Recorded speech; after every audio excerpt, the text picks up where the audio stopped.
Ny FMI malagasy tsy maintsy manolotra candidat amin'ny 2018 zay ny engagementanay zay ny andraikitra raisinay satria ny vahaolana natolotray anankitelo ny lakile mamoaka antsika amin'ny fanapana dia ny fanafoanana ny medy fiverenana amin'ny système de taux de change fixe ary ny fampiakarana ny vola malagasy sarotro isan-jatony efa namenay io tamin'ny andro fanjakana avo indrindra teto tamin'ny tetezamity ny CST efa valopolo isan-jatony nanaiky atao hoe ministre ny vola ngano ny tsipaka dia tsy vita le izy dia ozy zay hoe rehefa tsy vita le izy rehefa ny andro fanjakana tsy mety anao azy dia izay no anao azy fa tsy angataka foana satria le vahoaka malagasy efa maty izay koa anatin'izay dia amelesona ny mpanao politika eto Madagasikara izay zatra manao fampanantenana bokaty raha valy manana ny tena azo 4 heures d'heure nareo malagasy izay any mba programmany tsy ny tena izy ahoana ny anaovana azy tsy vitany ny filoha ankehitriny ny tena hoe rehefa tonga eo foana ny délestage tsy ny tena izy ahoana nanafoanany azy tsy foanany tsy izy tsony ny frame ozy tsy ny tena izy ahoana ny anaovany azy tsy vitany nanafoanany frame mbola misy ny frame fampanantenana bokaty daholo sady tsisy nananafa-tsy reo programme reo zareo dia zay ny tena hoe anome lesony zay fa io lesony io dia ampiarinay aminay voalohany dikan'izay dia zareo mampanantena na manao engagement izahay zao anao engagement ny engagement anay dia hoe ray volana hitsanganan'ny gouvernement dia mihena sasany ny vidin'ny lasantsy raha tsy vita izany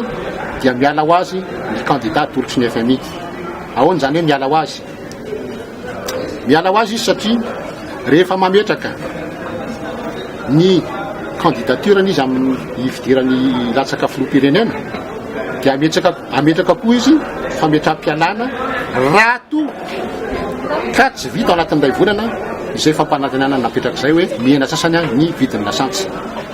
dia zay miteny amin'ny mpanao politika hoe zay mahasamana raha ka fa aleo le vahoaka tsy vitan'ny kobakambava ntsony ty fa rehefa ataonao io nge ny élection présidentielle nge contrat misy parti anankiroa ny vahoaka ny ray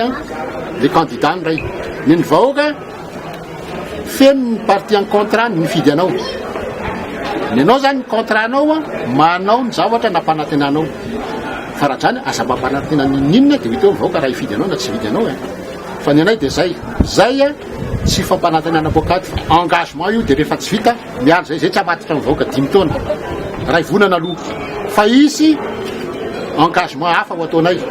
rehefa ho avy ny propagande dia ho hitantsika hoe any le izy fa zavatra fanomezana fahefa-mividy hatrany no ataonay amin'izay fotoana izay ka zay mantsy le engagement le izy hoe isy engagement maromaro ny voalohany zany midina sasany ao anatin'ny ray volana ny vidin'ny lasantsy ny engagement faharoa mbola velarinay amin'izay fotoana izay ho ahidinay sasany ny isa fanomezana fahefa-mividy mpiasa rehetra zany na mpiasam-panjakana io na mpiasam-privé satria ny ilaina amin'izao fotoana izao fahefa-mividy inona ny antony tsotra be tsika miteny zao ny tantsaha mamokatra problème ny tantsaha tsisy lalam-barotra nefa tsika naona dikan'izany tsy misy fahefa-mividy ny malagasy dia ny ataontsika zany dia manome fahefa-mividy ny malagasy zay no ataontsika dia anisan'izay le hoe miena sasany ny vidin'ny lasantsy rehefa miena nge ny vidin'ny lasantsy miena ny vidim-piainana rehefa dia mbola tsy ampy zay aminay tsy mbola ampy zay dia ny ataonay manaraka ho ampidinay koa ny irsa fa mbola isy fepetra hafa be reo famezana fahefa-mividy ao anatin'izay fepotona zay ho ampina ny tantsaha kosa ampiakatra ny famokarana vokatra mba tsisy hoe misy le fahefa-mividy mivokatra reny tsy ampy ny tantsaha zao mila mampiasa zezika tsy manambola izy ampiasana zezika amin'izay fotoana zay izy ho ampina izy mena azy aloha zezika rehefa miakatra mivokatra